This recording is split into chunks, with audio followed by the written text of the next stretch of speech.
네, 여러분 안녕하세요. 이화그룹과 코아스를 말씀을 드리도록 하겠습니다. 자, 여러분 11월 14일은 그 실적 발표가 마무리되는 거예요. 그러니까 이화그룹도 물론 비상장 상태지만은 실적 발표가 당연히 돼야죠. 네, 여기서 특이사항이 있습니다, 여러분. 네, 이거 봐야죠. 그리고 코아스 같은 경우도 파생상품 평가 손실 이 부분은 하고요. 그리고 자본총계 변동. 자본총계는 즉 이 코아스의 재산입니다, 재산. 근데 제가 예고를 드렸지만은 자본 잠식을 면했어요. 면했습니다. 네, 여러분 이걸 잘 보셔야 돼요. 자, 그래서 이 건들에 대한 말씀을 제가 올리도록 하겠습니다.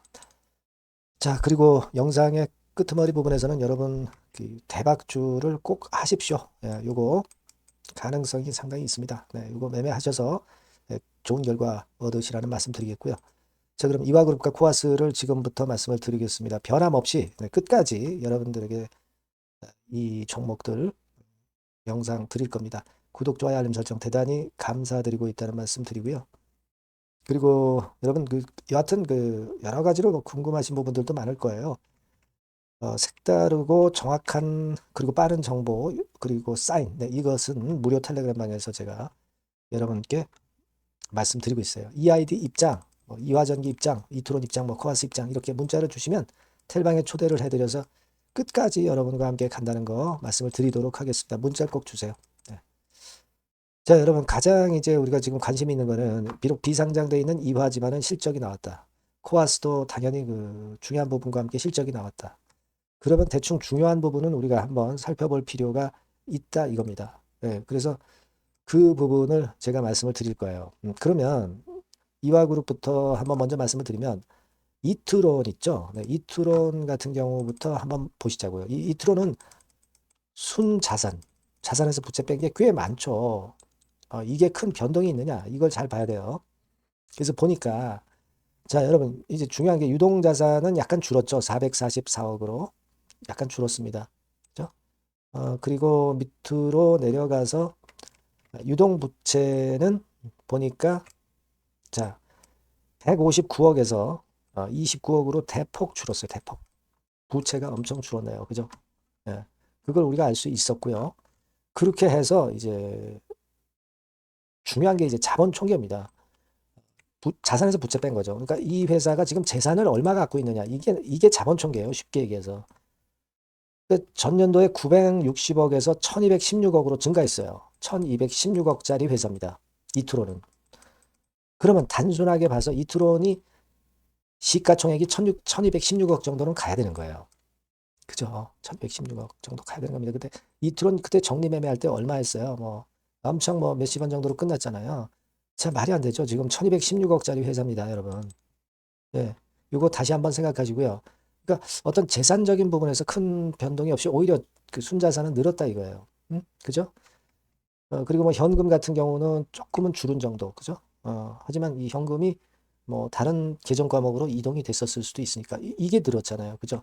기타 유동 금융자산이 203억. 그죠? 203억이죠? 33억에서 확실히 늘었고. 좋습니다. 이 알짜 회사요. 이거 김 회장 비롯한 이 지배 구조가 나빠서 우리가 상장 폐지가 된 거지. 멀쩡하단 말이에요. 멀쩡. 아시겠죠? 물론 손실 같은 경우는 좀 났죠. 손실은 뭐 날 수 있죠. 날 수 있는데 기본은 재산 아닙니까? 재산이 제일 중요한 거예요, 지금. 자, 이트로는 그렇게 봤고요, 우리가. 자, 그 다음에 이제 이화전기. 이화전기 한번 보실래요? 네, 이화전기 같은 경우. 자, 여기 나와 있습니다만은 요것도 한번 크게 개괄적으로 보면 자, 유동자산은 좀 줄었어요. 그죠? 그죠? 유동 부채도 확실하게 줄었습니다. 그죠? 437억에서 295억. 자, 이거 얼마나 좋아요? 그죠? 그리고 자본금, 중요한 거 자본 총계라고 그랬죠. 작년에 2275억에서 2298억. 그러니까 2300억짜리 회사입니다. 2300억짜리 회사예요, 여러분. 여러분 주주는 이 정도 가치가 있는 이 이화전기에 청산이 된다 하더라도 자녀 재산을 충분히 받아 먹을 수가 있다는 얘기예요. 그죠? 예. 예, 기본적으로 이게 변동이 크게 없이 괜찮고요. 현금성 자산은 물론 좀 줄었네요. 근데 자, 쭉 보면은 이제 계정 과목 이동이 될 수도 있는 거고 그렇습니다. 그러니까 지금 뭐 그게 그렇게 크게 중요한 문제는 아니고요. 그거 조금 줄은 게 유동 부채도 확실하게 줄었잖아요. 보세요. 437억에서 295억. 부채를 갚고 있다는 얘기죠. 갚고 있다. 괜찮아요. 그리고 손익은 어떻게 되냐면 영업손실 46억 손실. 정말 이게 그렇게 크게 중요한 건 아니고요. 재산이 많기 때문에 예, 이런 영업손실 정도는 견딜 수 있는 거예요. 그죠? 막 그 정도만 보시면 될 것 같아요. 이화전기 그렇고요. 그리고 여러분 EID도 보시자고. EID. EID 비슷한 이름들이 많아요. 여기서 그 여러분들이 잘 아시는 신정희 이거 선택하시면 되잖아요. 그죠? 자, 별로 그 이름을 떠올리기도 싫죠. 신정희 대표이사. 여자가 아니고 남자라는 거 여러분들 잘 알고 계실 겁니다. 그죠? 예. 자, 요거 EID 눌러보면 분기보고서 나와 있습니다. 나와 있어요. 그래서 연결 재무 상태 보면. 자, 일단 뭐 중요한 것만 우리가 슬쩍슬쩍 보죠. 예. 유동 부채 1170억 조금 늘었네요. 그죠? 그리고 유동 자산은 늘었어요. 328억. 자, 그리고 자본 총계 중요하죠. 재산 2000억에서 2171억. 2171억짜리 회사입니다. 2171억짜리 회사예요. 이거 상장 주식수로 나누면 가치가 나오잖아. 그래서 우리가 가치를 계산해 봤던 거 아닙니까? 이런 알짜 회사예요. 이게 지배구조. 김영준이 때문에 이렇게 된 거잖아요. 그러니까 우리 보상을 받아야죠. 보상을 받아야 됩니다. 현금성 자산도 뭐 거의 그대로네. 그죠? 그리고 뭐 나머지 뭐 이런 정도. 그리고 영업 손실이 7억 정도 발생했네요. 7억 뭐 별건 아닙니다. 그죠? 막 그 정도. 그 정도예요. 그러니까 우리가 쭉 보니까 어떻습니까, 여러분? 이와 각사별로 크게 수치가 변동이 없는 가운데 재산이 막대하다 이거예요. 재산이 각 사별로. 이런 알짜 회사가 왜 상장 폐지가 됐는지 도무지 이해가 안 가시죠, 여러분? 지배구조 때문에 그런 거 아니에요, 지배구조. 그러니까 사주가 날로 먹으려고 하는 그런 상태 아닙니까? 이거 우리가 끝까지 쟁취를 해야지. 그 여러분 장외에서 그 호가 뭐 얼마 뭐 말도 안 되는 가격으로 그 사자 팔자 호가 나온 거 이거 신경 쓰지 마시고 큰 그림을 보셔야 돼요. 아예 청산을 하든가 청산하면 자녀재산 분배 받으면 될 거 아니야. 아니면 청산 안 하고 다시 되살아나는 거죠. 이게 제일 좋은 케이스입니다. 그죠?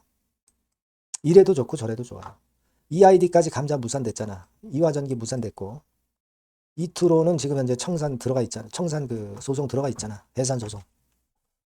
여러분 지금 게임이 어떻게 보면 다시 시작이 되는 거예요. 이 끝난 게 아닙니다. 게임이. 예, 이해가 되시죠, 여러분? 자, 그런 상태고요. 코아스 같은 경우는 시장이 어려웠는데도 잘 버텼어요. 예, 그죠? 잘 버틴 것 같습니다. 코아스 같은 경우는 잘 버텼고, 그리고 지금 여러분들 그 중요한 것이 뭐냐면, 자, 코아스 다시 한번, 코아스는 요거죠? 차트가 이렇게 됩니다. 뭐 내리긴 했는데 위쪽으로 올라가는 시세를 까먹지 않죠? 까먹지 않습니다. 아직 상당히 그 여력이 남아 있죠? 그리고 지금 코아스는요. 지난번에 여러분 그 지난 6월 달에 반기 보고서 다시 한번 생각해 보세요. 이때 자본 총계가 마이너스 66억이다. 그죠? 자본금은 16억인데 그래서 완전 자본 잠식이다. 뭐 난리 났지 않습니까? 그죠? 완전 자본 잠식이다. 난리 났었는데 제가 말씀드렸잖아요. 이거 자본 잠식 면한다. 이번에 나온 실적 3분기 실적 보고서 한번 보겠습니다. 자, 이게 코아스 실적 자본 총계 한번 보세요. 330억 플러스. 그죠? 자본금은 56억인데 56억이 본전인데 330억짜리 회사라 이거예요. 자본 잠식을 완전히 해소했어요. 그죠? 예, 이거는 여러분 잘 아시다시피 여기 보시면 아십니다. 거의 그 CB가 주식 전환되고 BW가 신주 행사가 돼가지고 잔량이 얼마 안 남았잖아요. 요것도 이제 거의 다 없어졌을 거예요. 자, 이렇게 그 부채를 줄였다. 자본이 왕창 늘어났다. 제가 말씀드렸죠. CB가 주식 전환되거나 BW가 신주인수권 행사되는 시점에서 부채는 줄어들고 자본은 올라가는 거예요. 신주 상장이 되든 안 되든 상관없다고 그랬잖아요. 자, 그거 아닙니까, 여러분? 그래서 결국은 이렇게 자본 잠식 면하고 330억짜리 회사로 자본 총계가 나온 겁니다. 그죠? 그리고 신주 상장 금지 계속 유지해 가면 돼. 전 모 씨가 여러분도 잘 아시다시피 신주 상장 금지 가처분 신청 계속 내죠. 취소했다가 계속 내고 취소했다가 계속 내고 그러면서 시간이 가면서 금년도 지나가면은 금년도 재무제표는 자본 잠식 면하는 거예요. 아시겠습니까? 자본 잠식 면하는 겁니다. 그리고 물량도 안 나오고요. 그게 베스트 케이스죠. 그러니까 코아스 주가가 죽지 않는 거예요. 응? 이해가 가시죠? 예. 그런 논리입니다, 여러분. 손익 정도 뭐 영업 손실 25억 나는 거 이게 중요한 거 아닙니다. 이거보다 재산이죠, 재산. 자, 요런 상태다 이런 얘기입니다. 지금 예를 들어서 코아스가 자본 총계가 330억이잖아요. 근데 지금 시가총액이 207억이야. 이 자본 총계로 봐서도 이게 시가총액 330억까지 가야 돼. 이 상장 주식 수가 어떻게 돼 있어요? 320만 주 하냐? 상장 주식 수도 작아서요. 쉽게 올라갈 수 있다는. 그러니까 그럼 그냥 우리가 330억짜리 회사가 지금 상장 주식 수가 320만 주다. 그러면 한 주당 10,000원은 돼야 된다는 얘기예요. 그냥 자산 가치로 따져도 여기라는 얘기예요. 이해가 되시죠, 여러분? 이해가 되시죠? 예, 그겁니다. 지금 파생상품 평가 손실 이거는 장부상의 손실일 뿐이에요. 여러분들이 뭐 제가 설명을 안 드려도 알 수 있을 정도로 이 파생상품 평가 손실 부분은 잘 아실 겁니다. 이것이 중요하다고 볼 수 없어. 이거는 주가가 어떻게 되느냐 이거에 따라서 왔다 갔다 하는 겁니다. 손실이 나기도 하고 이익이 나는 것도 나기도 하는 겁니다. 그러니까 이 부분을 여러분들이 의식할 필요가 전혀 없단 말이에요. 응? 우리는 그 자본 총계가 중요하다고 봐야 돼요. 이제 벌점만 잘 안 받고 관리를 하면 되고요. 이화그룹 건 관련해서 호재가 이제 터져 나오면 돼. 지금 뭐 EID 이화전기 감자 못하지. 이투론 해산 청구했지. 코아스가 불리한 입장입니까? 유리한 입장입니까? 불리하지 않아요, 절대. 응? 그죠? 그런 시각입니다, 여러분. 그래서 오늘은 이런 부분들이 굉장히 중요하다. 예, 그래서 이 건을 말씀을 드렸고요. 아울러서 이 건과 관련해서 또는 다른 그 재료들 제가 취합을 해서 여러분들한테 계속 도움을 좀 드릴 겁니다. 네, 여러분들께서는 꼭 요 전번으로 EID, 이화전기 이트론 코아스 이렇게 문자를 주시고요. 아니면 무료 텔레그램방 꼭 들어오세요.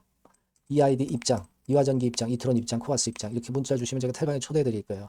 같이 우리가 머리 맞대고 의논을 잘 해서 자, 잘 해봅시다. 네, 아시겠죠? 꼭 문자를 주셔야 합니다. 네. 자, 그리고 제가 대박주 말씀드린다고 그랬죠? 지금 말씀드릴 거니까 말씀 잘 듣고 대박 내세요. 네, 여러분 수익 화끈하게 낼 만한 대박주를 말씀을 드리는데요. 자, 섹터는 IT 섹터라고 보시면 되고요. 가격대는 적절합니다. 10,000원에서 한 20,000원 정도. 그러니까 만지기 쉬운 가격대죠, 여러분. 네, 개인 투자자들이 접근하기 쉬운 가격대 종목입니다. 목표는 더블 정도를 목표로 하고 있고요. 예상 기간은 이제 짧으면 1개월 만에 또는 늦어도 3개월 안에 승부를 볼 수 있는 그런 종목이에요. 네. 자, 이 종목의 주봉 차트를 한번 보시면 이런 식입니다. 그러니까 주봉 차트상으로 여러분 4번 정도 바닥을 만들었죠. 그러니까 대형주 같은 경우 엄청 급등한 종목들 많습니다, 여러분. 근데 이 종목을 여러분들이 지금 따라가서 먹을 게 얼마 없어요. 그리고 좀 흔들리면 불안해서 털고 나오고 실제로 매매하기가 상당히 까다롭습니다. 그러니까 생바닥에 완벽한 바닥 구성한 종목을 여러분들이 선택하시는 게 좋아요. 대형주보다는 중소형주 탄력성이 크죠. 네, 얘네들 차례예요. 네, 얘네들 차례입니다. 이쪽을 여러분들이 공략하실 필요가 있어요. 그리고 상승 초기에 시동 거는 단계이기 때문에 그래서 유리하다는 거 다시 한번 강조를 드리고요. 자, 그 다음에 이제 말씀을 드릴 수 있는 부분은 이미 급등한 대형주보다 이제 시작하는 중소형 성장주라고 말씀을 드렸어요. 생바닥 상승 초기 국면 진입 중소형주라고 말씀을 드렸습니다. 그죠? 수급적으로 특징이 있는데 그 특징은 뭐냐면 뭐 1, 2개월 동안 외인들이 들어온 게 아니라 무려 5개월간 외인들이 들어온 종목입니다. 자, 여기 보시면 확인이 되시죠? 이 빨간 선이 이제 외인입니다. 1, 2개월이 아니에요. 네, 5개월 동안 계속해서 매집을 해왔는데 주가가 그렇게 크게 못 올랐어요. 아까 그 주봉 차트 이제 보셨잖아요. 그죠? 네, 그런 강점이 있는 종목이다. 이겁니다, 여러분. 네, 이거 좀 생각하셔야 되고. 자, 그리고 이제 가장 큰 강점은 뭐냐면 미래 기업이라는 거는 자꾸 인원을 구조 조정을 하게 돼 있어요. 자꾸 줄어듭니다. 급건과 관련해서 최대 모멘텀이 있는 종목이에요. 이게 특징적입니다, 여러분. 그리고 지금 현재 IT 장비도 물론 가장 큰 모멘텀이 있는 종목이지만 2차 전지 사업까지 범위를 확장을 하고 있어요. 최근에 2차 전지들 이제 떠오르기 시작하죠, 여러분. 하기 때문에 우리가 이 종목 집중을 해야 된다고 봅니다. 그리고 이 종목의 특징은 실적 자체는 좀 우리가 확실하다고 보기는 어렵습니다. 아직까지는 실적은 조금 처져요. 네. 하지만 이 실적보다는 미래 성장성하고요. 재무적인 부분이 너무 좋아서 안정성까지 겸비되어 있다는 거예요. 아시겠습니까? 그래서 이 강점이 있는 거예요. 부채 비율은 뭐 10 내지 30%밖에 안 되고 현금을 무려 1, 2천억 정도 확실하게 보유하고 있기 때문에 뭐 증자라든가 뭐 12BW 발행이라든가 이런 거 절대 없어요. 한 주당 가치가 희석화될 이유가 없다는 거죠. 네. 그리고 마지막 포인트로는 3차 상법 개정이 되면 최대 수혜가 될 수 있는 종목입니다. 3차 상법 개정의 중심이 뭡니까, 여러분? 이거 한번 잘 생각해 보세요. 예. 요겁니다, 여러분. 요 대박주는 꼭 한번 해보시고요. 요 전번으로 대박이라고 문자 주시면 제가 매수부터 중간에 매매라든가 매도까지 확실하게 가이딩을 해드리도록 하겠습니다. 꼭 문자를 주셔서 대박 시세 한번 내시기 바랍니다. 네, 감사합니다, 여러분.